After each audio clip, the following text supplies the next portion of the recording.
your legal bestie, Attorney Symone, and this is another episode of Girl, Is That Legal? And we have to talk Diddy. Yes, I am back in New York. I actually took a flight at the butt crack of night yesterday. I'm going to switch this up here. At the butt crack of night yesterday to make sure that I was back at court this week. I am live in New York. This is Diddy's jail cell that's behind me.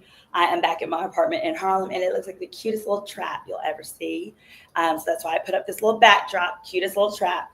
You guys, drop your questions in the chat. We're going to get right into it. I don't like all that dilly-dallying. Look, today was so boring at court. I'm going to be honest. That I skedaddled on home to get this situated, and of course I was still late. I even took my ADD medicine, okay, and I was in there snoring. I was snoring in that courtroom. My name is Attorney Symone Redwine. I have been practicing for a long time, for over a decade, and I represent whoever I want, actually, but I have my own law firm. I started off actually as a fashion and intellectual property attorney. I did trademarks, copyrights, all of the above, opened my own practice. I was the first attorney to sue actually R. Kelly civilly under one of the same sets of laws that people are now trying to go after both Diddy and Tyler Perry. Actually, I'm gonna do the Tyler Perry breakdown. I'll have that for y'all tomorrow. It's gonna be good. I'm gonna tell you this: when you see my Tyler Perry case breakdown number one, you'll know it was worth the wait, because I had to go to the beach. I had to go to the beach. I'm trying to get a man, and if I just work all the time, I'm not gonna do that. But more than that, this is different. Like, this is not, a lot of people just read like verbatim. Oh, I got some tea. I got some real tea. I'm going to actually try to do it tonight. How soon do I think jury deliberations will start? So y'all, closing arguments are supposed to be Thursday, which means they will start on Thursday.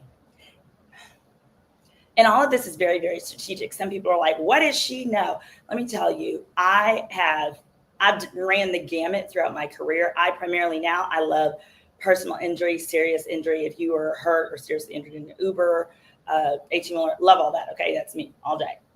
But I've done defense. I've done death penalty work. I've represented people and successfully represented people that were on death row. So I've seen both sides.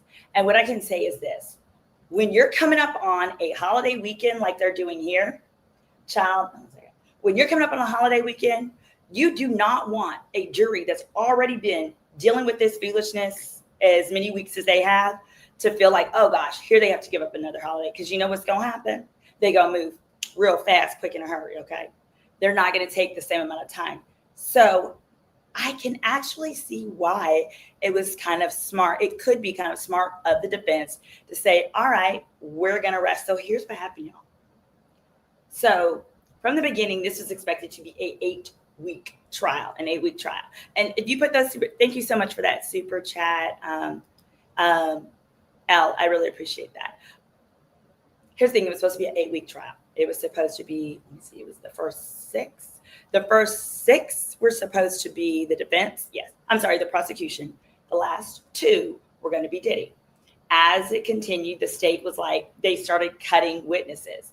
Like how I was telling you guys, Lorianne Gibson and da-da-da-da-da. Yes, they sure enough, they cut quite a few, actually. And I'm talking, there are some people, like there were some sex workers that got, S workers, some male hookers, that's what I call them. Some of the hookers got cut. So the prosecution cut it down by 1 week to 5 weeks. But then we were all surprised to hear initially the defense said, Your Honor, we just want to let you know, just because the prosecution is cutting it down, we might need that extra week. We might need that for us. Like, I want to say it was Mark Agnafilo. I always say it wrong, so who cares?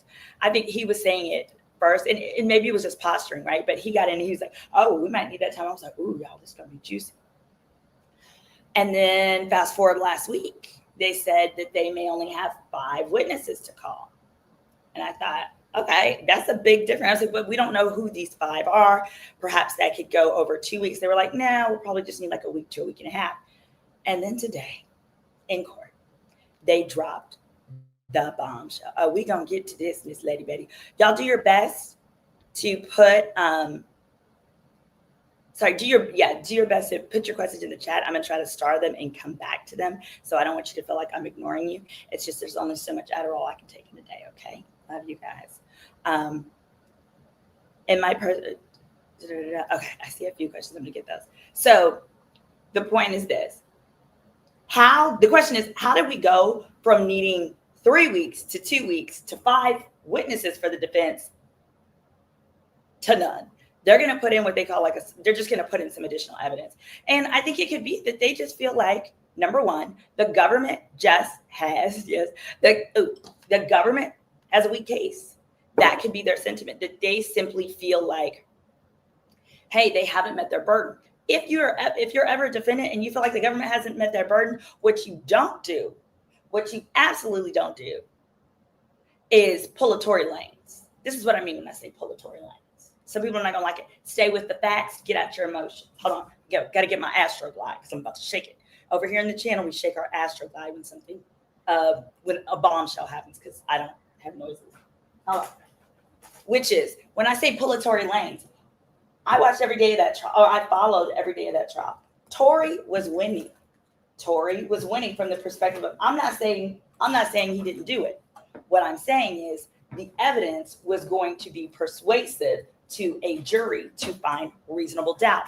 All the way up when you started with Megan did fine, and then you had Kelsey go up there talking about she got amnesia and she had immunity, and the jury got to hear she had immunity, and then it was all this rigmarole, and then it got to the point where no one put the pow in Tory's hands except for Megan, which she's the victim, right? So she's not neutral. And then instead of just resting, what does Tory do? He calls the one person to put the pow in his own hands. So that's what I'm saying. You don't want to risk putting on a witness that's going to hurt you. It says the government raised some issues during the rest of the trial. You never add more information if you're already winning, including when I'm like doing motions or oral arguments at court. I know I'm losing if I have to keep talking. I know I'm winning when the judge is looking at the other side and asking her or him buku questions. So in the Tory Lanez case, literally, if he had not called that one witness, I don't believe that jury would have found him guilty, because there was no one to put the pow in his hands except for Megan, and there was already credibility, some issues with her testimony, et cetera, et cetera. Furthermore, in that case, there was also a second issue, which is what we're dealing with here, which is they were riding up on Christmas. Y'all remember that? They were riding up on Christmas. And they had to make the game time decision, the lawyers did, of whether or not to call the guy. Don't get sidetracked. This is an example, guys, to help you understand what's going on here. The defense team in the Tory Lanez case was right before Christmas, had to decide whether they were going to call the driver of the vehicle. And that driver of the vehicle allegedly was out of the country or something, came back into the country and was going to state that Tory did not have the pow and someone else did. I don't know who, but that Tory didn't have the pow, right? Well, the judge was like, well, it's the holiday. If we're going to do that, we'll resume after the holiday. And his team said, no, we don't want to lose our momentum. They felt good. They felt like they had momentum. So rather than calling that one witness that would have nullified the white guy neighbor who actually put the pow, they didn't call because they were concerned about the holiday, as we are here. In this case, remember, we're rolling up on 4th of July. These people have been sequestered now for 5 going on 6 weeks. They're sick of the case. They're sick of each other, and they just want to go home. So I say that to say, no, Diddy shouldn't call anybody that he's not certain is going to help. But here's the tea on that. A lot of people, I really appreciate y'all's questions in the chat. Y'all, I'll be screenshotting them. Many of you keep asking, well, what about character witnesses? Because I was told that he was going to have a star-studded lineup. There was a plethora of people that he had listed on his side. But here's the thing. I need you to know. I'm going to write this one. Diddy cannot call a character witness in this case. Did y'all know that? Let me know in the chat. Shake your ass real quiet. Let me know. Diddy cannot call a character witness in this case. Here's why. And I can't spell why not character witnesses. The reason why is because the law is goofy and it's interesting. And under the law, so many people are like, okay, can he call a characteristic witness as somebody that's going to get up there and be like, no, they're a good person. They wouldn't traffic you. They wouldn't do those kinds of things. Here's the thing. You can only bring someone in to testify to that, number one, if it's an element of what you're charged for. He's not on trial for his character. Now, an example of that, though, would be fraud. So if he was being charged with fraud, he could have witnesses take the stand, for example, that were former clients and say, no, he's an honest person. I don't believe he's fraudulent, blah, blah, blah, blah, blah. But that's not the case here. The only time now, because if he were to put a character witness on, the other problem is, so let's say French Montana to be like, yeah, that's my boy. You know, he's so nice. He donated to my family. He helped my family over in Morocco or whatever else. The problem is when you open that door, you also open the door to your bad acts. There were a number of things that Diddy was alleged to have done that haven't been proven. And when you put a character witness up there to talk about all that great stuff, now we get to do things like talk about, well, remember that time what about Shakur, that guy that used to date, Kim, his ex? We talk about how you are suspected to have had something to do with that unaliving and a variety of other things. So that's why, guys, you don't just see a character witness unless someone's up there for fraud or something that is literally of that character. Isn't that? Yeah, that's why I want you to make sure you guys know. So I say closing arguments is all the defense needs. Just talk common sense, and this man don't need to be doing life for a bunch of O's. So KK, and I'm gonna go back to this KK question. Symone, in my opinion, litigating cases are most folks guilty beyond a reasonable doubt or just doubt. Here's the problem. I've been a lawyer for a long time, right? For over 15 years. I still don't really know what reasonable doubt is. I wish I've been on a jury once, and I'm pretty sure I convicted an innocent man and sent him to prison for 30 years. That's a story for another day. I wish when I was on jury duty that one and only time that they had explained to me that reasonable doubt is the doubt where if you wake up 20 years from now after making this decision, you can live with it. Because some days I can't. Some days I can't. Had I known that, Doug Nish and I would not have voted as I did. In that case, that was a case of, it was a crackhead trying to steal from, a white crackhead in Oak Cliff trying to steal from a black teenager. And we're not going to talk about that. It just makes me sad to this day. Do they have to convict him on pow charges because New York has mandatory pow? No, there's no. He's actually not charged for anything that involves the pow. Hit that subscribe, guys. Hit that subscribe as you come in. Go back and speak up. I did that. I did that work all through law school. For that one, he's out now. I'm pretty sure. I looked up recently. He is out. But you can convict him for using an organization to influence in your employees to facilitate. Pay for all the activities. Okay, I'm not following you. Do I have a verdict prediction? Yes. I need to give you my verdict prediction. And then we got some more. Here's what's on the agenda that we're going to talk about. We're going to answer your questions. There have been actually a number of common ones that have kept coming through. I want to make sure that I get those. We're going to discuss, we just discussed whether or not Diddy's going to have any character witnesses. The answer is no. He's not going to have his family, his mom, sons. None of those people are going to testify. And we knew that they weren't going to testify because they've been in the courtroom the whole time.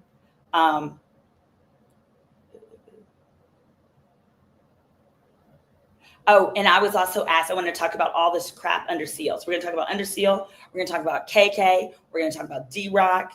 We're going to talk about immunity. And why Diddy is not taking stand. Ain't. But one of the questions that I got, it says, what are my thoughts on the amount of evidence under seal? Do I think too much has been sealed or no? I've seen some say that it's extreme, but with the nature of the FO content and Jane being anonymous, I understand why audios, videos, and certain texts are limited. This is why I love being in the courtroom. So great question. The reason why all this stuff is what happened is there was a leak with Mia. Y'all, this is my ass to lie. It's There was a leak with Mia, who is anonymous, and specifically, one of the sides failed to redact her real name when they put on the screen. It was Brian Steele's team when they put on the screen her Instagram picture. So people in the gallery saw it, and then it's believed that people then outed her. And so that's part of why they're like not even turning on the screens when certain things are under seal, because the next day they were like, hey, we can't afford to get this wrong. Plus, the sides have not, like, they're working 24/7 on this case. So they have not had the opportunity to redact necessarily like all of the names, all the identifying stuff. So I don't mind. I used to have to write motions to seal all the time, like in my sleep as a young lawyer. And the thing of it is, I want to be clear with you guys. They are required to also file sealed, but then they have to have sealed with redactions. So that, like, if it's a text message string that has her name, that should be the only thing redacted. We want to see, are y'all talking about butts? Are y'all talking about, I don't know, flipping each other around and boo boo caca pee pee? I don't know what y'all got going on. But all of those things are the kinds of things that should be unsealed, because I think people were concerned about like conspiracy theories. What defense will Diddy use? Diddy Captain B. Oh, thank you, Leon. Oh God, I missed the last one. Okay. What defense is Diddy's using you cannot, that's right. You cannot consent to it. Diddy's using the defense of consensual. I learn well from music, right? So he is learning the defense of, I'm a very freaky boy. The kind you don't take home to mama. Ow! Like that. Okay. He's just a freak with a substance issue. Specifically tonight at 7, y'all, I pulled all the jury instructions. So for those who care, I'm going to be breaking down the jury instructions. I want to just take more time to do that, go through it and highlight it. But you'll see when I break down the jury instructions that you can really kind of see, or the verdict form and what they're asking for in the instructions, that they're really going for making Diddy a victim, that Diddy is a substance abuser with an addiction.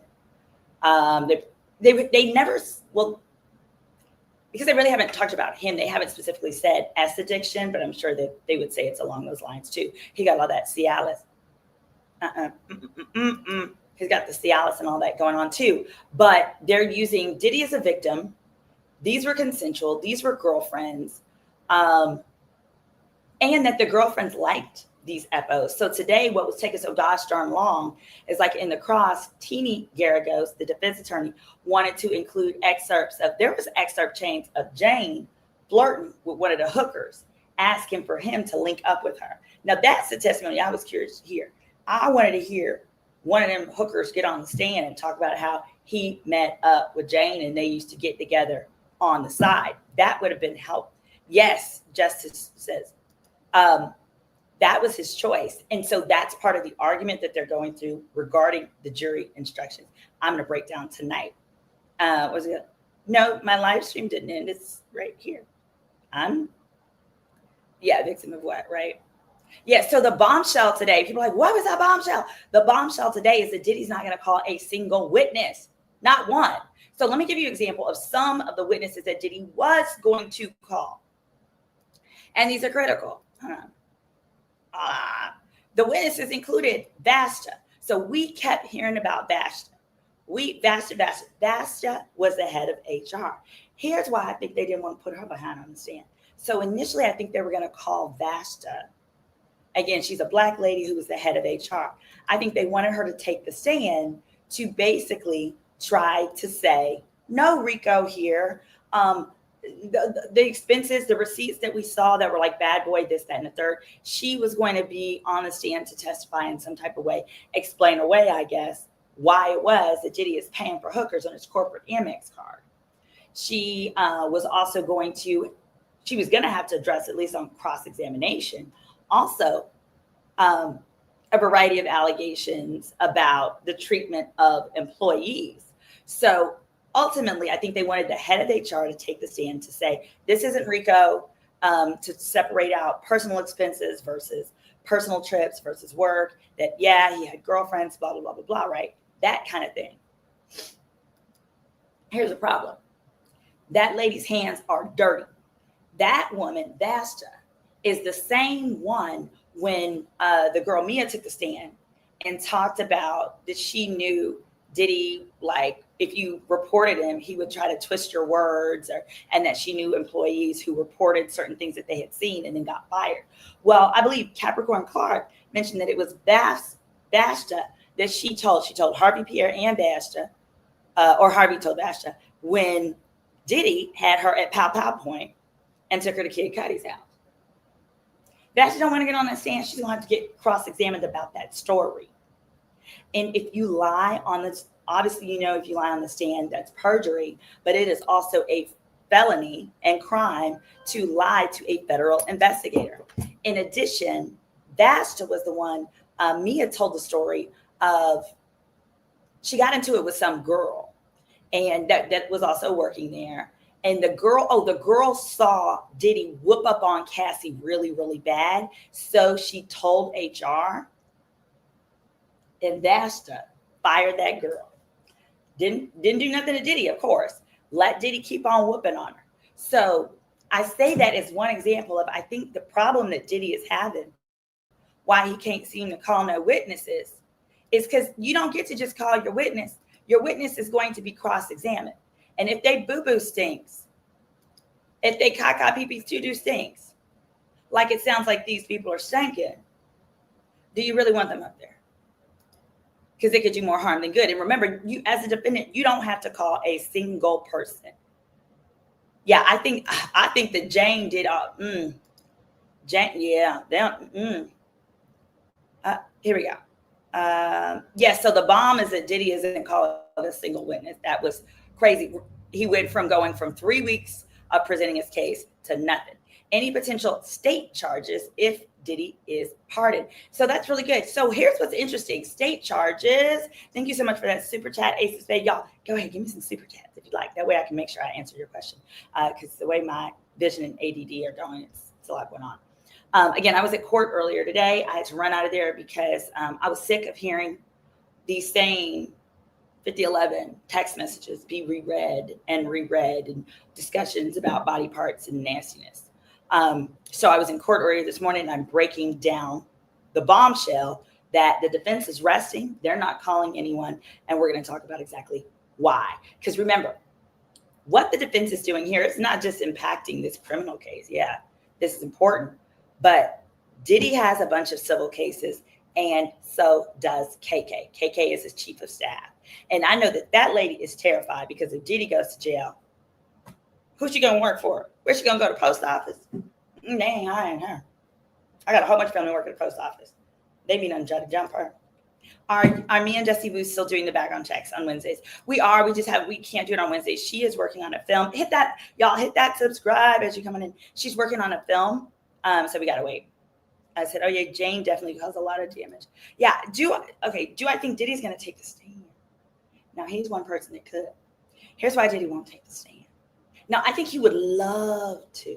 And if I remember correctly, I believe he did take the stand. Let me double check that he took the stand in the, let me see if he took the stand in the Shine case. Did he? Nah, he didn't. Ain't no way. He's in the Shine case. Ain't no way. Because people were saying, no, he did not take the stand. Yeah, if he didn't take the stand in that case, he surely isn't taking it in this case. And I saw an interesting video. It was actually Howard Stern. Howard Stern and Diddy used to be good friends for quite a while. And Howard Stern even said he better not get on that stand because he doesn't do well with women. And those are 6 women that are cross-examining him. All his dirt could come out. Even some of the stuff that he did to Gina. And y'all, Gina, obviously Gina came up missing. But the purpose of including Gina was they needed to show more than just Cassie. They were trying to show a pattern of behavior. So that's why they tried to use Gina. But when Gina didn't come, they had to rely on old Jane. When did they sequester the jury? I don't know that they're going to. But if they are, it would have already started. Hold on. What? But I could see, hold on, but they can always start it. Hold on. Yeah, no, they're not here. But if they were going to do it, it would have been right after the jury was selected and seated and the case started. Also, if they were, then they wouldn't have had juror number 6 or whatever his name is, wouldn't have got kicked off the jury, because that person got the reason. Do y'all know why juror number 6, who was a 40-year-old black man corrections officer who was very pro Diddy? They were upset, y'all. Are y'all understanding why he got put off the jury?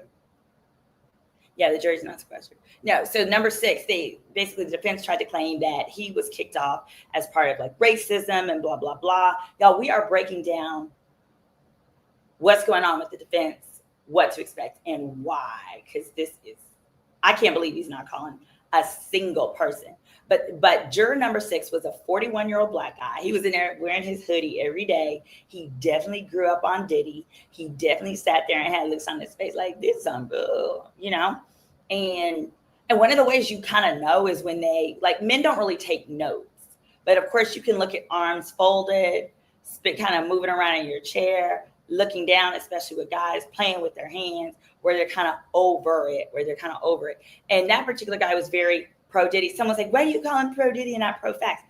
Because that's what was said in the transcript. It said pro Cassie versus pro Diddy. And ultimately, the reason he had to go, the judge did not have a choice. He had to go was because he couldn't answer a simple question. Judge asked that boy, man, he's not a boy. Judge asked that man, sir, where do you live?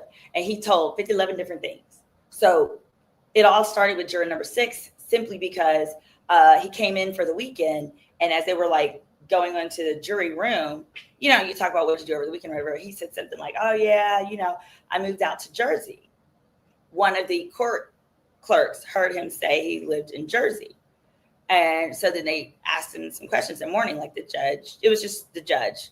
And was like, okay, so where do you, because you got to be a New York resident to be in this case. So then they asked him. And then at another time he said, well, and then they compared it to the jury form that he originally filed. That form, he said he lived in the Bronx with his auntie. Well, he said his baby mom and his kid just moved to Jersey. So he then told the judge after lunch, he goes back and forth, but that he works in New York. He still has an apartment in New York. He just, spends time with his kid and his baby on the weekend. Okay, that's a little different. And there was a third time he was asked about it, and he talked about the fact that his child has always lived in New Jersey since birth, and I guess the kid is like a few years old. So that didn't miss. So in the end, yes, Marcus G said, juror 6 talked too much. Look, if you want to be on a jury, zip it. You got so many people who are acting full. So the judge's concern was, number 1, these are complex jury instructions that they're going to get. And if you can't answer a simple question like, where do you live and who do you live with? How can we trust you to actually follow these very complicated instructions? And then secondly, the judge specifically said he felt that the guy was trying to stay on like he wanted to be on the jury. And you don't want somebody that wants to be on the jury. You want somebody who don't mind doing jury duty. But the concern is that if you have someone who wants to be on the jury, they're not going to follow the law. They're going to do what they want. All right. Also him flying. He moved after yeah. So I just want to be clear, Robert. Thank you for asking. It had nothing to do with where the guy lived right now. That wasn't the issue. That's what I thought it wasn't that. It became an issue of candor, because wherever he lived, if he had given consistent answers, he said 3 or 4 different things to a simple question of where do you live and who do you live with. One time it was with his aunt, another time it was with his daughter, another time my daughter's always lived in New Jersey. But how long have you lived in Jersey? Oh, I don't live in New Jersey. But you said you've always lived with your daughter. You see what I'm saying? Y'all know that y'all know when y'all man be lying to you, that's how he be talking. He's like, and then after you catch your man in a lie, he'll be like, well, I mean, what does it really matter? It matters here because it's a lack of candor. A lack of candor means you're not going to be able to follow the instructions, and or even if the instructions say we need to rule this way, you're going to do what you want. How did he get a jury notice if he didn't stay in the area? He did. So, and some people are saying, I'm going to clarify this. Some people are saying, oh, well, the prosecution is trifling. They knew this for 6 weeks. That's not true. I was in the courtroom when there were discussions. It was revealed because he came on like Monday to jury duty and was like, oh yeah, my commute. Oh no, he was late. And he was talking about how he has to commute from Jersey now because his girlfriend moved to Jersey. That's not an issue. But the issue is lying about who you're with. And more importantly, if you're trying to lie to get on or stay on a jury. That judge is not dumb. Please note, these federal judges, they don't play. Remember, federal judges are there for life. This man is not trying to be nobody's friend. He don't care about none of us. And I want to make sure before you leave here, you need to know another important fact, which is that how much time is Diddy facing? This is important. And I want to make sure you understand it. I'm going to break it down. All right. Because there's a mess. All right. How much time is Diddy actually facing? He's facing life for each count of S trafficking, right? We were aware of that. Life for the S trafficking. He's facing up to 10 years for the hookers. But he's also facing up to life for the RICO charge. And again, the RICO charge was the one that I said it was a bit easier to prove. I'm going to break down y'all. The defense snuck some stuff into the jury charge. I can't wait to show y'all tonight. We'll do that at 7. It's just too much going on right now. But to go into that, because they are trying hard so that he is not convicted of the RICO. Because remember, with RICO, they just need 2 offenses within the 10 years, within 10 years of each other. It's just of it, right? With that RICO, he could be found guilty of RICO. Keep in mind, even if he's not found guilty of S trafficking, and he would still be facing life. But here's the tea. The jury is not allowed to know that. The jury is not allowed to know that Diddy is facing life. I'm your legal bestie, Attorney Symone. I give you the legal tea. And I'm here to talk about the fact that I actually think that it's unfair to all defendants. This is not a Team Diddy or Team Cassie thing. I understand the law, but it seems unfair that you go in that room and you make a decision not knowing that you may be sending someone to prison for the rest of your life because the law says it's not relevant. It's not relevant. I want to know in the chat, y'all think it's relevant? They said it's not relevant because you're just supposed to be determining guilt or innocent. And they don't want you to get distracted by the fact that, oh, I don't want to find someone guilty, even though the rules say they're guilty. I don't want to find them guilty if they're going to be facing life. So it's important to know, because I see all in my comments, people are like, they're like, people ain't going to send him to life. They're not going to sentence him to life for this. And I'm like, they don't know that that's what they'd be doing. In fact, if they were to find out that's the sentence, they're supposed to be replaced by an alternative juror. Yeah. When I worked on the defense side, when I was, defending certain criminals, I always thought that seemed unfair that they didn't get to know, but I see both ways. And also here, the jury doesn't sentence, the judge does. So you got a judge here.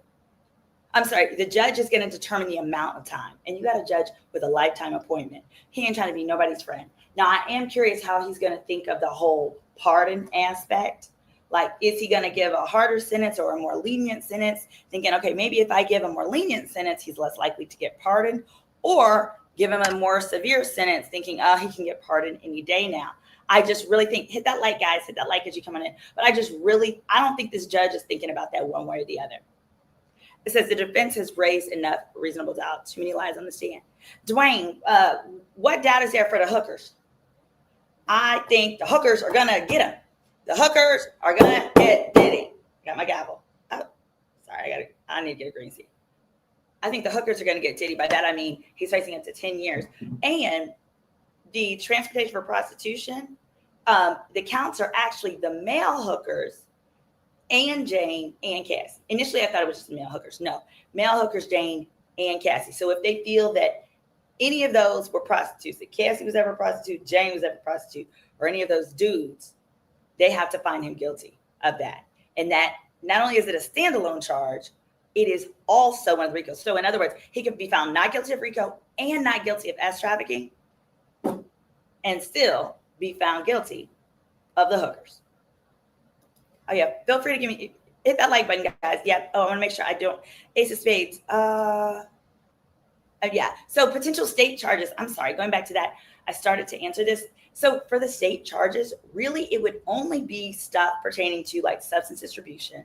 And that was, I'm going to have to say, the later years, the substance distribution evidence, I'm going to say was more him and his girlfriend, Jane. And here's why I say that. Some people say I'm biased. Y'all like calling me biased when I don't agree with you. But when Cassie gave her testimony, that supported to me more of a distribution that could support RICO because it was sharing with friends, doing it at festivals, doing it, stuff like that. Whereas Jane got on that stand and she said she had a rule. The hookers were not allowed to use. That meant the substances were for you and Diddy. So, hey, you selling, taking substances, you and your man, I don't see that as being supportive of RICO, but perhaps some of the other facts go into that. So for state charges, the distribution could be one. I don't think the state cares. But the only other charges left that are within the statute of limitations actually would be that mutual combat between Jane and Diddy when she bopped him in the head and smashed his head into the marble countertop. So I'm going to go ahead and say I think that LAPD has way more going on. And so, no, I don't see any state charges off of the facts that we're talking about where the statute of limitation hasn't already passed. That's the issue. The statute of limitations for the other stuff has already passed. And that, y'all, is why that bribery count is so severe and so important, is because when the bribery was getting rid and tampering with witness was getting rid of that Cassie's video, right? By him getting rid of that, that video went away past the statute of limitations. The statute of limitations for that was 5 years. So that would have been 2016, would have been 2021. Because he made that tape go away, Cassie can never get justice. So it's very ironic that the defense strategy is to say, oh, the video, oh, it was just domestic violence. Oh, really? Well, what about the tampering with witnesses? What about the bribery? Because by you guys getting rid of that, she could never get justice for the domestic violence. So for those people running around saying, no. Do I think Cowboys for Angels will be indicted for supplying the entertainment? No, and the reason why is because they have been very cooperative, and the government does not want, if people know that after cooperating with the government actively throughout a case in the background, the government isn't going to publicly charge you, they're not going to do it anymore. So that's why the government won't do that. Here's what I think the verdict will be. I think the verdict is going to be not guilty on Jane. Absolutely not. Jane, no ma'am, no ma'am, no ma'am. There might be a hung on Jane, but no ma'am, no ma'am, no ma'am. I think for Cassie, it could be a mistrial or it could be a not guilty. If it's a not guilty, I'm going to blame the prosecution for bumping in those Jane facts. I understand the prosecution wanted to show a course of the trafficking, not just one incident. And Gina was paid off and disappeared, and apparently they got proof of that. So there they are with that. But Jane messed it up. So I also think there'll be a guilty on the hookers. I think there's at least 2 counts of transportation. Yeah, 2 or 3 counts of the transportation for the hookers. There's 5 counts total now. Yeah, 2 hooker transportation. And now it's 10 years max. Technically, they could stack them on top of each other. They're not going to do that for some hooker charges. And then third is the RICO charge. Here's something I need to clarify with the RICO charge. I had read somewhere that for the RICO charge, you know how they have to find at least 2 underlying offenses occurred beyond a reasonable doubt. I had read that they didn't have to agree on which of the 2 happened. That's not true. They have to unanimously agree that it was bribery or unanimously agree that it was tampering with witnesses. So it doesn't make it harder because honestly, I don't think that arson, I was expecting much more with arson. But here's what the government is trying to do with that arson. The charge is conspiracy and attempted conspiracy and all this hollywash, right? So as a result, you really don't have to prove anything to prove that someone was part of a attempted conspiracy to arson Old Boy's house. You really just, it can be insinuated with circumstantial evidence. I just think this jury isn't going to jump through those hoops. And I think that the jury instructions may be too damn complicated. Let's see. All right. Oh, and so so overall for the verdict, I think they're going to get guilty on the hookers, hung jury or mistrial on the S trafficking. And he should be guilty of RICO. Like I would say under the RICO of them agreeing the bribery, tampering with witnesses, in the hookers, under the RICO. But if he's not, it's something that's called juror nullification. That means the juror knew all the rules, he knew what the law said, they read everything, and they still said, I don't care, I'm not sending this man to jail, and you can't make me. And guess what? If that happens, there is nothing anybody can do about it. Kathy, thank you so much for that super chat. Kathy said, if I knew he was facing life, that would change my vote. Better not to know. See? Thank you for that super chat. Y'all, and I really appreciate the super chats because my vision is bad, and this allows me to make sure I'm getting questioned in. Is it true that even if there's a hung jury, he has to stay locked? He sure does. He sure does. Yes, because he did make bail. So you got to stay locked up until the two things can happen. The judge could choose to grant him bail. I don't think that's going to happen because it is believed that he made Gina disappear. The whole reason they would not give him bail is it was believed he was tampering, and he was tampering with witnesses. Hey, is anybody else wondering where the hell is Kalina? I was expecting to hear more tampering with witness testimony, to hear about, for example, Kalina was a woman that was in his singing group, and Don Williams filed a lawsuit against him. And then right after that, actually in the documents to deny his bail, they pointed to tampering with witnesses and intimidating witnesses. Specifically, the court stated he called Kalina 154 times. 154 times in a week, and I think in 2 days it was like over 100 times. So I say that to say, now that I'm thinking about all that kind of evidence, I'm like, where is that evidence? That's some of the tampering and witnesses and stuff that we need. But Kalina allegedly was paid off, and Kalina wanted nothing to do with this because if Kalina, apparently they said, has been struggling financially and really just wants to get back into making music. You piss Diddy off, you're blackballed. If it's a hung jury, do I think the Saints? Well, doesn't that just mean, yeah, it means retrial. So the reason more than likely he's going to stay locked up until they decide when they're going to retry him. I don't think they're going to retry him on everything because the problem is, like, Jane ain't coming back. Jane is not getting back on that stand. That lady was very, very embarrassed. It's my understanding she actually left the country. Jane ain't coming back. So I say that to say, like, in a retrial, it would be very difficult for the prosecution to succeed. Can you imagine Cassie getting back on that stand and telling all those stories she told before about the nastiness? No. I don't see that. Their lips are sealed. No, she's not part of the trial. But when we talk about, though, who would come back and who would testify, this, that, and the third, here's the interesting part. If Diddy is convicted, did you know that they could force him to testify against KK and D-Rock if they want? Let's talk KK. Let's go back and talk about KK. Let's talk a little about, I said, well, Jane might be embarrassed. You're talking about Jane.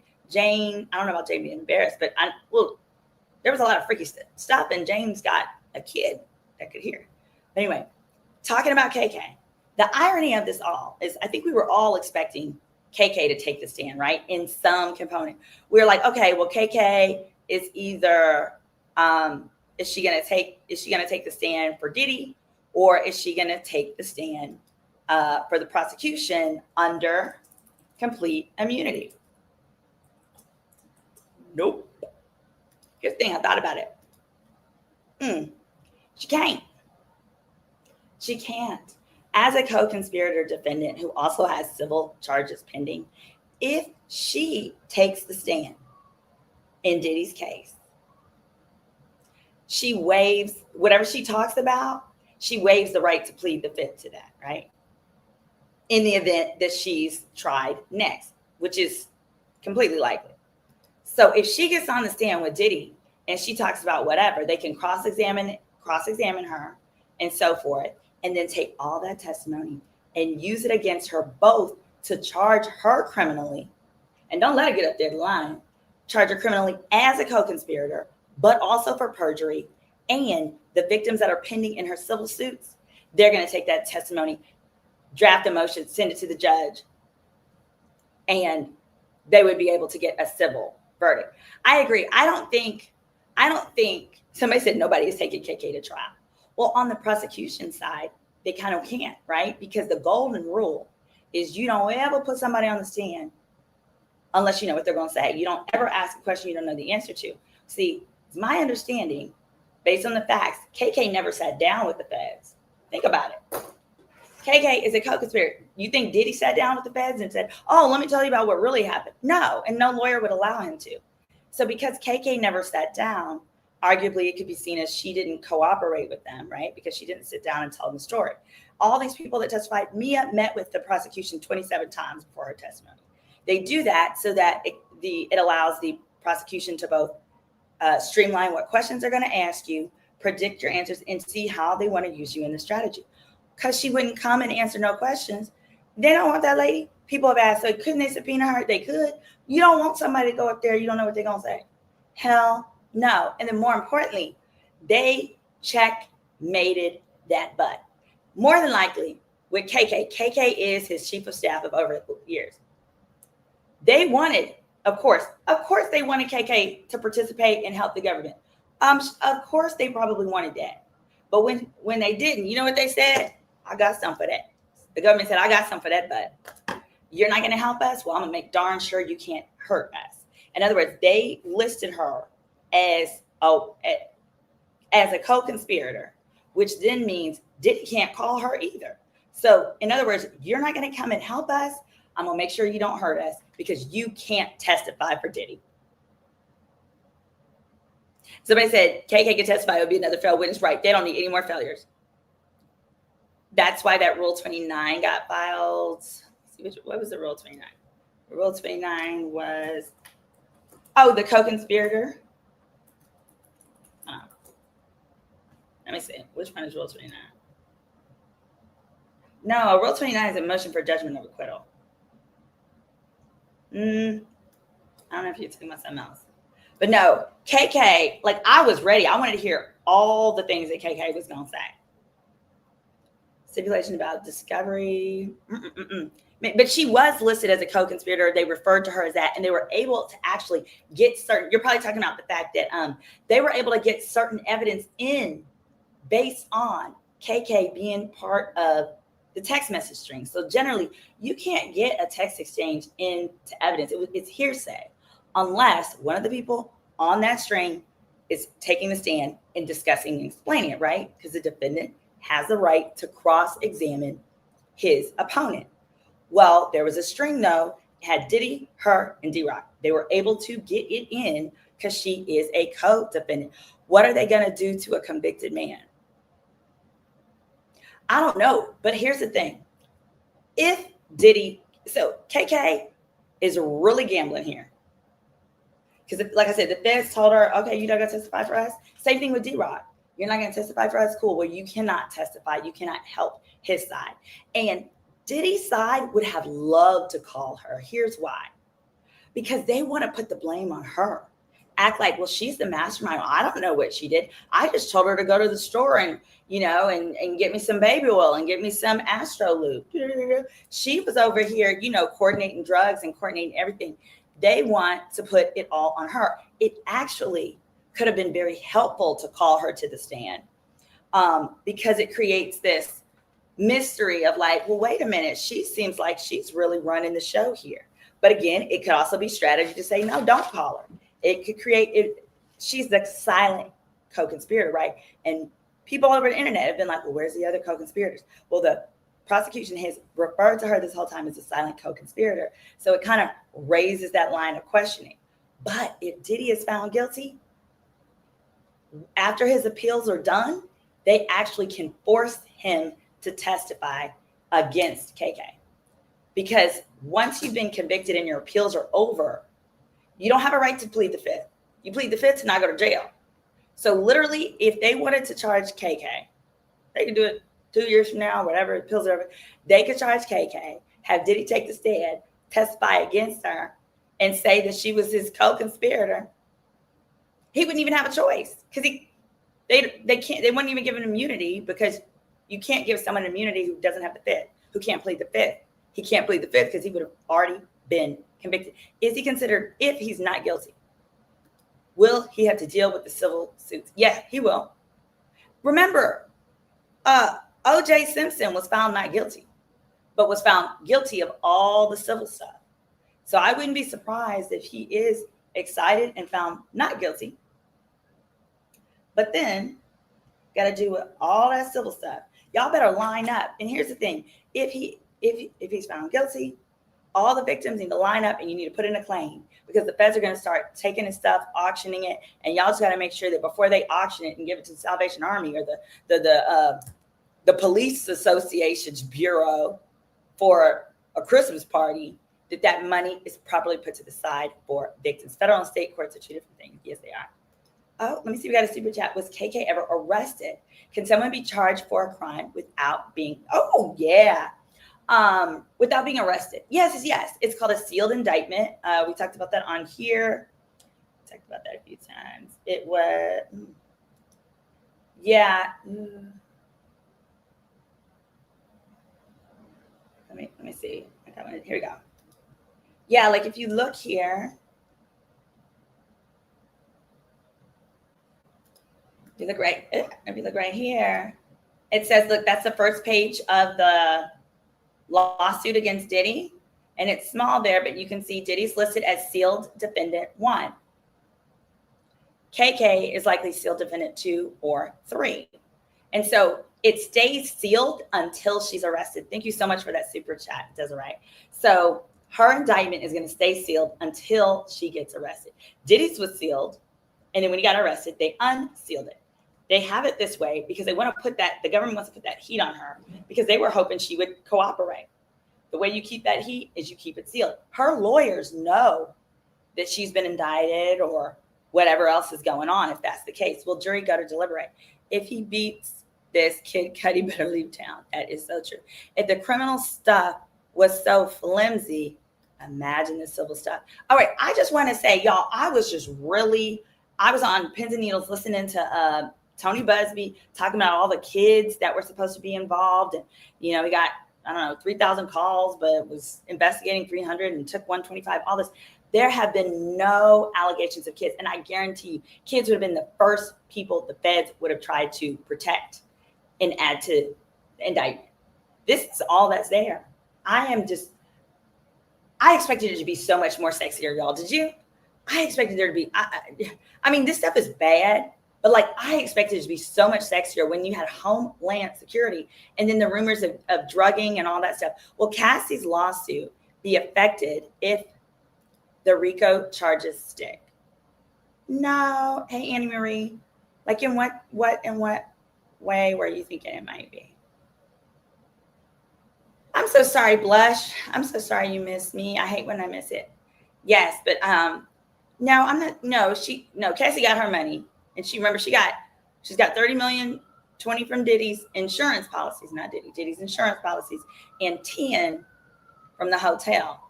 No, so if the RICO, she could get more. Like they have victims funds and stuff like that, but she's not gonna do that. Yeah, and civil court is just gonna be so potentially easy for him to be found guilty because the burden of proof is so much lower. But I mean, at the end of the day, the main thing he's trying to protect is his assets and his money. Because at the end of the day, if he's found guilty or later on comes out in appeals, but all his assets have been seized, because they're trying to get his stock. They're trying to get his bad boy stock. They're trying to get his ownership interest. They even want those homes, y'all. They want the $60 million California home because he had some freak offs there. They want Star Island 1 and 2. I don't know about that now. I don't know if I don't know that sounds just. If Diddy goes free, will KK still be arrested? I think that's a really good question. So apparently the feds don't just give up like that. The feds don't want you out here playing in their face. So they very well could. And they could. I think they'll get her for prostitution. Can you imagine her sitting in a federal prison in the Southern District of New York federal prison for hiring a bunch of hookers for her boss? Oh, God. She get beat up every day.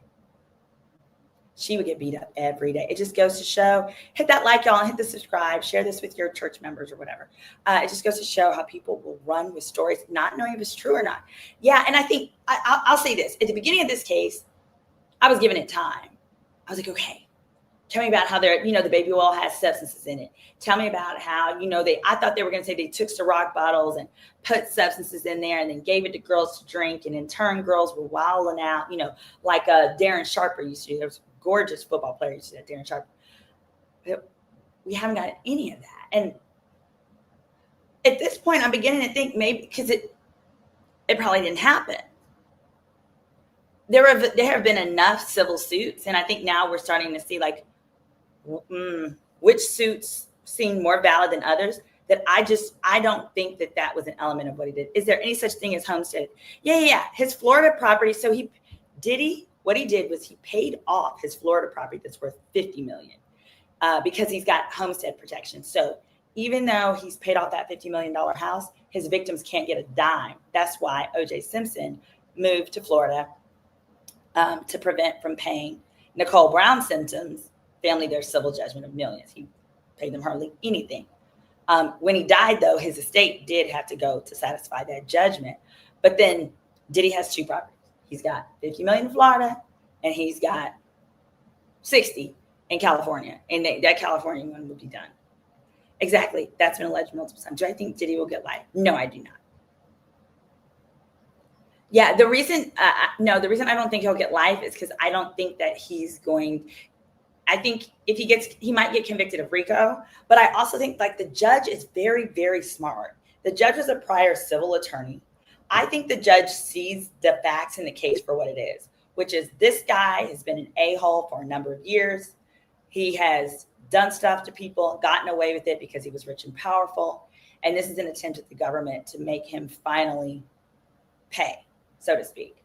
So I could see that judge, even for the RICO, giving him 10 or 15, but not life. The issue, though, for him, you giving him 10 or 15, but you taking all his stock and his properties and all that, you might as well give him life.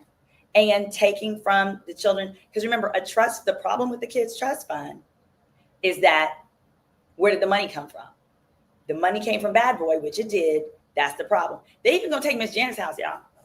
They're gonna take Miss Janet's house because when we were in court, he had money flowing to Miss Janice's house, to her mortgages, to her this, and Miss Janice's house is gone. They're gonna take everything but a wig. How much will Cassie donate to the victims? Ooh, exactly, because that's been alleged. Do I think Diddy would get laid? No, Cassie had a puff first. The case is, it's so anticlimactic. I was disappointed in the drug mule. I was like, really? That's what we got, guys. I needed Kalina. I thought we were really going to have somebody say, yeah, Diddy hired me to blow up that car. And somebody raise your hand and do something. But I do think there are a lot of people. Oh, that's a good point. I think there are a lot of people that are just frightened. They're scared. KK will get pardoned. Oh, that makes sense. If Diddy gets pardoned, she will too. But remember, with the pardon don't get you your money back. If the government seizes your assets, it only gets it back if the president included some special wording directly asking or stating that. So, yeah. Oh, Nick, I was so mad when Darren Sharper was arrested. I liked him. I want to go on a date with him. So, Chelsea Lovelace, we've been hearing about her. Let me see. Hold on a second.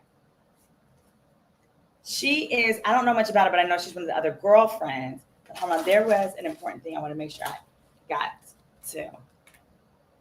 Y'all, oh, shake y'all ass so glad for Darren Sharper, y'all. I'm so mad. Darren Sharper was my boyfriend in my head. He was a Saints player. He was very gorgeous.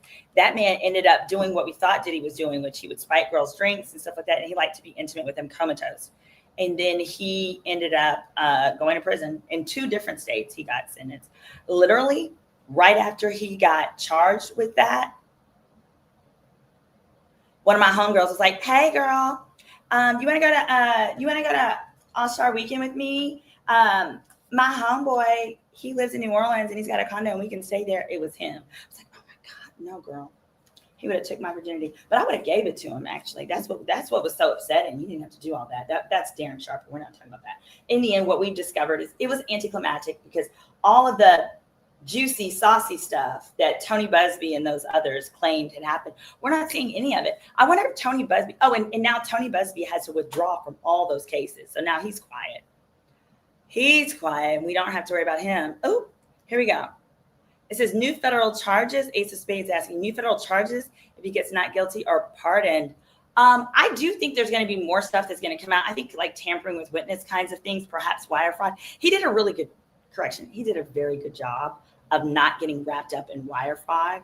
Kudos to his accountants, because that's usually the first thing that the feds try to get. So I think that they'll lay off of him for a while. It'll have to be something big for them to ever come back and bother that man. It would have to be unaliving. They'd have to find that he, unalived Tupac. It's going to have to be good. Yes, that's what I just said. Oh, Tracy, girl, will he ever get charged for Tupac, Kim, and Biggie? We need somebody to flip. We need somebody trustworthy to tell it. I think people were so frightened of him, and I don't think they're frightened anymore. That poor man, he looks like an exhausted koala bear in that courtroom daily.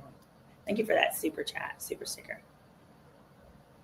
He looked just like koala bear, bless his heart. Was he ever? Yeah, that one. Oh, can I explain? Hold on. That's a good one. Can I explain, if I have it, why witnesses say that they don't want to be there, yet they're there?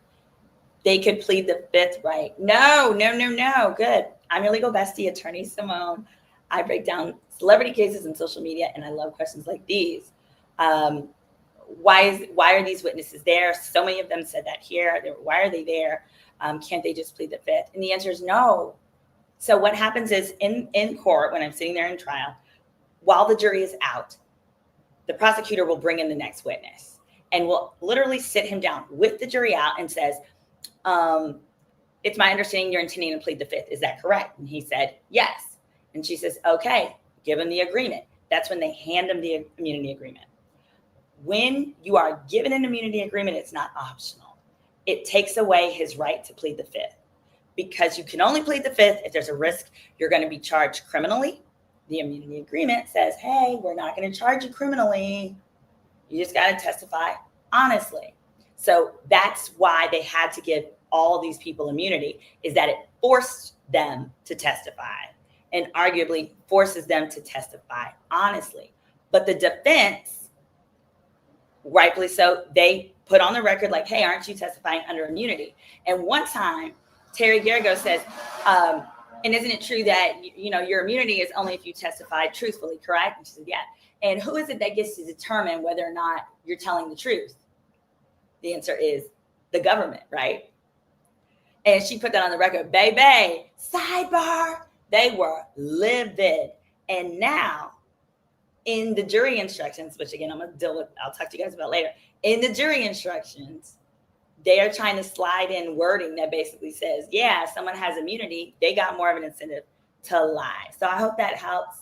Team Space, they had to testify because they were given immunity. If they were not given immunity, they would not have to testify. And if you're ever wondering, well, what happens if they're given immunity and they still don't want to testify? Well, in the YSL trial, that's what happened to Lil Woody, the bald-headed guy who cut up.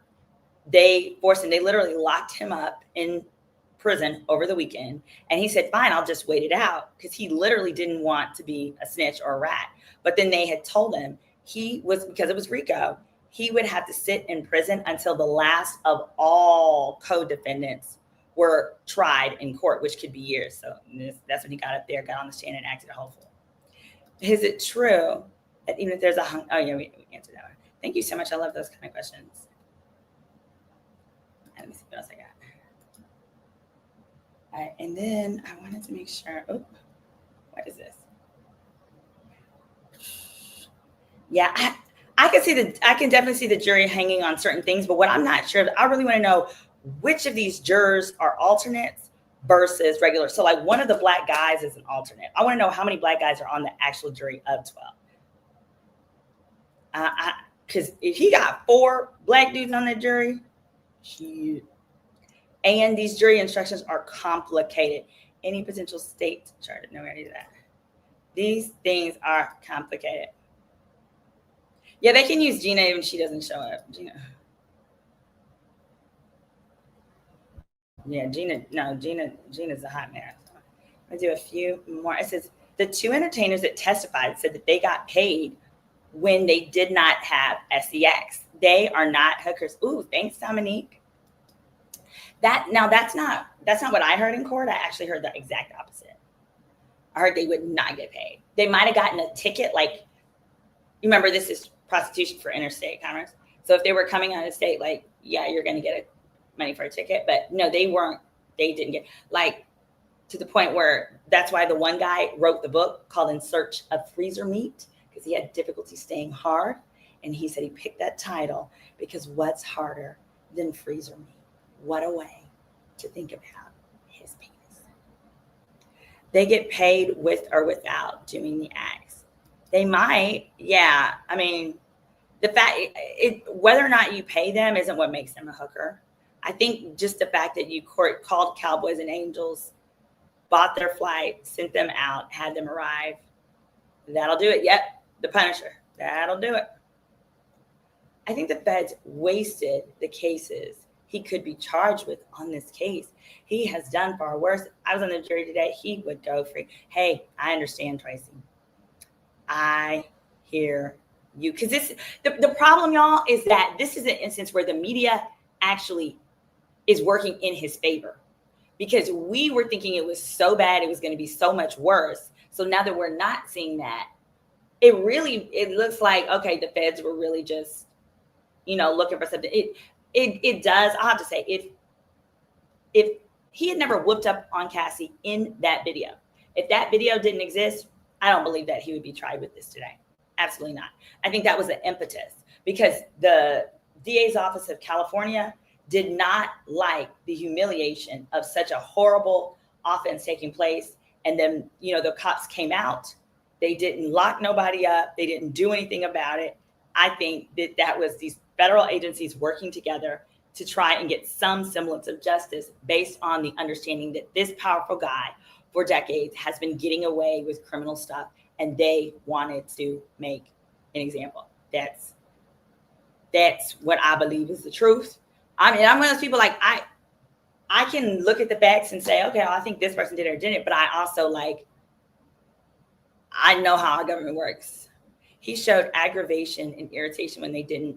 Yes, go on command, the strippers, because he wanted to play in it afterwards. Yeah.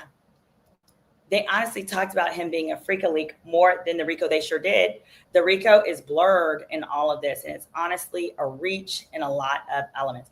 I think that they really wanted to see, here's the problem, y'all. So, for example, with RICO, they could have charged him with bribery. They could have charged him with tampering evidence. They could have charged him bribery, tampering with evidence, and the hookers. All of those were there. The problem was without RICO, the statute of limitations on all that stuff had expired. The arson had expired. The kidnapping had expired. The beat down at the hotel. Do y'all realize that? The reason they had to charge him with RICO is because they could not get a conviction for these offenses in light of the statute of limitations if it was just a straight up charge. That's how come he's also not being able to be charged under state law. Statute of limitations for all that. The only thing left, honestly, is the freak offs with Jane and how the two of them went to mutual combat, and nobody is charging him with mutual combat when him and old girl went back to back. Little baby 245, did you know that? There's much more out of there. He is just a freaky man who treats his women like ish. Yeah. Oh, now it makes sense. Yeah, I didn't realize Cowboys and Angels are pimps, right? Cowboys or Angels are an escort service. I can see why you would say that, but no, it's different. There's much more out there. How is it illegal for Diddy to buy escorts, but not illegal for Cowboys and Angels to sell? It is. It's illegal for all of it. It's illegal for all of it. The thing of it is you guys, for people who were saying, oh, all of his co-defendants, everyone should also be charged with him. His assistants, Cassie, all these. You guys, we got to critically think here. That's not possible. If you charge everyone, literally every single person gets to plead the fifth. You can't give someone immunity if you're charging them. Immunity is for people who are not getting charged. So if they charge KK without the sealed indictment, if they charge Cassie, if they charge Jane, literally there would be no one to testify. You realize that? So the reason, no, you have to pick and choose. Do you want to go after the powerful person where if you stomp out that powerful person, this alleged RICO enterprise will no longer exist? Or do you want to stomp out the drug mule who, carries the substances on the plane and cleans up the cum and the baby oil stains in the Astroglide? Now they're going to get somebody else to scoop in there and get up that baby oil. They got more than enough people to do the baby oil. So you have to get to the target. You got to get the lower level people to talk. What about the doctors who were giving him? I mean that could have happened too, but we didn't even have the doctors testify in this case, so they didn't need to do any of that. It sucks to go to court for a prostitute that didn't get busted with it. Yeah, you're getting set. You going to jail for prostitution, and you didn't even get to do it to him. Well, kinda. He did get that cum on those nipples. Yeah, they always want the bigger fish. I think about it like when I do I do a lot of medical devices. I do like FDA recalled hip implants, all kind of stuff like that. And the client will come to me and be like, well, I want to see my doctor too. And I'm saying, well, ma'am, we can't do that. First of all, there's a cap on what your doctor under the law for the state only has to give you $250,000. I want way more than that. But more than that, in order to get the big guys, which is the medical device company that made the defective product, I have to be able to tell a jury, your doctor put it in correctly pursuant to the directions given to him. And that, but for them giving him instructions and saying, this is how you put it in, he would not have installed it and you would not have gotten injured, right? Similarly here, these witnesses got to testify that they distributed the substances at Diddy's instruction, or that, they went to Kid Cudi's house at Diddy's instruction. They did all of those things in that way. Okay. Yeah, 0.07 grams in the drug mule. Cassie and her husband are all the rest. KK and Kanye are under investigation too. Good. Kanye is going to be under investigation for all kinds of stuff. Do I think there will be charges that'll be dismissed due to insufficient evidence? So for the insufficient, no. So that's called a judgment notwithstanding the verdict. Sorry. There's also they're going to move for a directed verdict. That's what it's called. Directed verdict means, hey, Your Honor, there just wasn't any proof on certain things. Now, I'll say this. I would think, right, the only thing that I could see a judge maybe, and judges don't like to do this, maybe considering a directed verdict on would be the arson and the forced labor. I really just wasn't clear on those facts. But usually the judge just won't do it. Why? Because all of that is a fact question, and that's for the jury. The only time the judge can make a ruling is literally if they present not a smidgen of evidence, no evidence on something that is a critical element. Why would a victim need immunity? A victim, so one, they don't. So like, I can't remember if Jane was testifying. No, Jane, for example, Jane and Cassie, neither one of those had immunity. Neither one of them. But they do it to be safe. So you give someone immunity if they don't want to testify. So that same victim probably said, this is a celebrity case. I don't want nothing to do with it. I don't want to be on this case. I don't want people to know my business. So they said, I'm not coming. So then, even though that person's a victim, they gave them immunity to force them to talk. So that's what happens sometimes. But remember, Cassie and Jane did not get immunity. Now, they got immunity to speak at the grand jury, but that's different. They've not been charged with any crime, because you can't both be charged with the same crime that you're a witness to be proving up when you're talking about coercion, trafficking, and these women victim crimes. Like if it's like, attempted, unaliving someone, yeah, the two of y'all could do that. But no, they did not, honey. They got grand jury immunity, okay? IV7. Cassie and Jane got grand jury immunity. It's not the same as immunity in this case. And it makes sense. You get grand jury immunity because whatever you're saying at the grand jury, they're not going to be held, they're not going to get in trouble for. And then what happened was once they became victims, witness number whatever, you don't need immunity at that point because the government never tries a trafficking victim. Come on. I mean, you don't have any way of knowing that. Can this trial trigger IRS investigation. It could, but I mean, they found everything. They found everything. If there was a way they could have got him on that, they would have. They sure would have.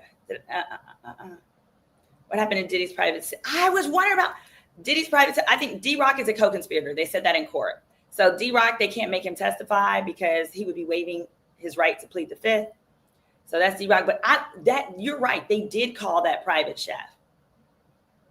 And I don't know. Good question. There's a bunch of Lorianne Gibson from Making the Band was supposed to be here. Can I briefly explain why R. Kelly's trafficking case is seemingly stronger than Diddy's, especially when it comes to adult women? Yeah, actually. So my client was one of his victims that he did get convicted for. For example, one of her charges was trafficking by fraud. So, they said Jane, her trafficking, it was fraud because he promised her more cuddles, more quality time. In my case, one of them, for example, was he knew he had herpes. He'd been had herpes for decades, didn't tell her, had her be intimate. He locked her in cars, locked her in vehicles. So his was stronger because you got stuff like run around giving people lifetime STDs. That's number one. Number two, his involved kids. So that made his a lot stronger. Whenever you got kids involved, they were all teenagers across the different board. But I actually had I pulled down his jury instruction. I'll put it real quick just to show you how, I think it's right here. Complicated. Here you go. Jury instructions can be just like, so you got to really, is that it? Yeah, you got to really hope you got a smart jury. So I hope that helps. Yeah, I'm still wondering about that. They took the fifth, then received. Yes, correct. The other witnesses took the fifth, then received immunity. That's right. That's how you force them to testify. But no, this is, hold on a second. Hold on. I want to show you. This is the jury charge. I'm going to show you for. It's very. I'm not going to go into a bunch of it. Count one racketeering. Because see, this is so I can show you. This is just to show you how R. Kelly's counts were different. All right. So these are his jury instructions. I'm not going to read them all. But if y'all want me to tonight, I can pull out some examples when I do jury instructions tonight. I'm going to compare what the prosecution wants to the prosecution to the defense. But basically, he was charged with, same racketeering, but the Mann Act, that's the transportation for sex and other stuff. He got the coercion, the enticement. He was beating on women, locking them in places, transporting minors, transporting adults, giving people herpes, and how much other foolishness. So yeah, he's gross. He's a very nasty man. It's just so gross. The jury is watching the internet on the weekends. You think so? They're going to be in trouble. They're going to be in huge trouble. Students left with their feelings hurt. Sure needs to sit his weird. Well, where is D-Rock? No, so D-Rock is listed as a co-conspirator, and it's the same as with Diddy. I don't know. I believe that he's one of the sealed co-defendants, right? I know KK is. They stated that he is a co-conspirator in court as well. And likely what happened is he too has not sat down with the feds, so they don't know what he's going to say, so they will not call him. So what they did to insulate him, to prevent him from helping Diddy, is they charged him as a sealed defendant. In doing that, he can't testify for Diddy. He won't testify for them to help them, but then now he can't help Diddy. Diddy has no help. Right now, it's just all these goddamn exhibits that we done reread and heard 11 times. Not Robert giving teens chicken pox. So yeah, so that's what's up with D-Rock. D-Rock could be facing charges later. I knew D-Rock wasn't going to flip because D-Rock's already been in prison before. They said he did some time for Biggie, and that was part of why they were. Is the RICO conspiracy a 5-year look back or a 10-year look back? So it's the two offenses have to be within 10 years of each other. But there is reference to the 5-year statute of limitations, like September of 2019, which I'll go into in the jury instructions. It's a little confusing. Basically, for RICO, you have to show that he continued to do any of the things into like after 2019. So that's why the drug distribution, the substance distribution, and Brendan on the stand were so important. He doesn't have herpes, Smokey. That was my client. Honey, I'm not saying Diddy has herpes. I'm saying R. Kelly. You want to see the petition I wrote? I'm about to piss me off. Yes, he does. No, let me see. Yes, he does. He got herpes. Here, I'm gonna keep answering this question. Wait, let me see. If there's anything else? Y'all, what y'all? I did not know D-Rock was busy. Yeah, where is my proof he had herpes? Please hold my beer. Hold my beer. Y'all play too much. And then I'm check out some clients. Please hold my beer. This man's talking about R. Kelly. Asked me, how do I know that this is too funny? That R. Kelly was at herpes. First of all, I thought everybody knew that, but y'all didn't know R. Kelly had herpes? Here you go. Come on, R. Kelly.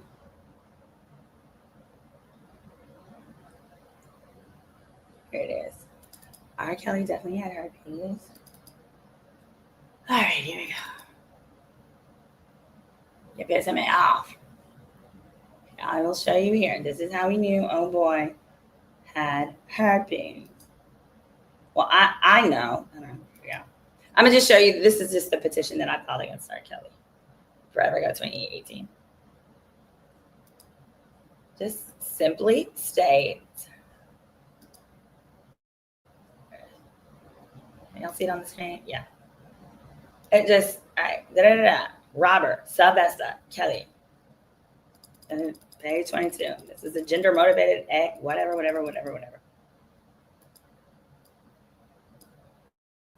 That's me, Symone Redwine, blah, blah, blah. And let's just jump to the herpes. Let's go to the herpes. But yeah, I was the first to file under these acts. Yes. Prior to initiating sexual contact, defendant failed to advise plaintiff he had herpes, an incurable STD. Plaintiff had been screened for it and was found to be disease-free immediately prior to their introduction. Thereafter, and as a result of the contact, he contracted and was diagnosed. She was contracted and diagnosed and believes it was from, and she wasn't the only one. There were multiple women. There was multiple women in that lawsuit that he gave the herpes to. And she was a teenager. That made it extra gross. Extra gross. Like, don't play with me. I'm not. Yeah. So this was the New York Gender-Based Crimes of Violence Act. So when I'm going to break down the Tyler Perry case, y'all. I'm going to break down the Tyler Perry. Yeah, it was part of the R. Kelly trial. Correct. Yeah, that was my client. She's not a doctor. Why would HIPAA apply? Correct. This is literally a lawsuit that we literally filed. And this is y'all, this is why you can be Jane Doe when you're making some type of allegation such as this. Like, I would want to be Jane Doe, but whatever. There's R. Kelly groupies in the chat. His herpes was in the public record. It was after the fact. Well, these were teenagers that he was dating, so after that. But I'm just saying, the only reason this is relevant, I'm pull this down. But people are like, you don't know what you're talking about. So I'm just saying, look, I've been suing people under these acts. This is the same act that Tyler Perry is getting sued under. And I will be breaking that one down tomorrow. So, yeah, I know what I'm talking about. I've been following her since the beginning of time. Thank you so much, Nita J. Yeah. Ooh. Yeah, no. Yeah, say it with Lysol. Yeah, all right, guys. Well, I really appreciate you guys joining me. I really appreciate the breakdown. Oh, yeah, and last but not least, who knows? Maybe we'll see KK or somebody as no, wait, we can't see him as a rebuttal witness. I was just because I was thinking, I was like, ooh, could we get KK or somebody? I want some juice, y'all. This case is getting boring. And I was like, maybe we'll see him as a rebuttal witness, but there's nothing to rebut. Diddy's not calling any witnesses, so. Yeah, Faith was 19. You're right. So she was grown. She was 19. Did the little girl get something her settlement? Nope. I filed and created the strategy and I did all that. And then I was not on that case after like the first 6 months. So, but I will say that my strategy was to do what another victim did, which is get your default judgment, send it to Spotify, spin it to Apple Music, use that, collect all you can. And I was happy to see that one victim actually, one victim actually got a $4 million judgment, and she's using Apple and Spotify and all that to seize it. So if you ever hear an R. Kelly song, don't feel bad anymore about dancing to it, because it actually is literally the only thing paying the victims, and it's been structured so that victims can get paid from that and not his little nasty butt himself. So that's wonderful. Don't forget, I'm your legal bestie. Attorney Symone. And don't forget, you can always go to SimoneRedwine.com. This is my website. You can get my book, which is Background Checks 101. I literally teach you how to do background checks on people, your man, whoever. And you can click right up here, book or hire me. You can schedule a consultation with me. I do consults anywhere in America. Is R. Kelly getting pardoned? Yeah, right. You're just now kicking him off the list. I don't know what list. Will the government auction Diddy stuff? Yeah. If you want, they're going to auction his boats, his yachts. How do they know what the jury is doing on their off time? I don't know. When you have victims, their health records are not included in the case. No, it was up to we are entering. No. Oh, no.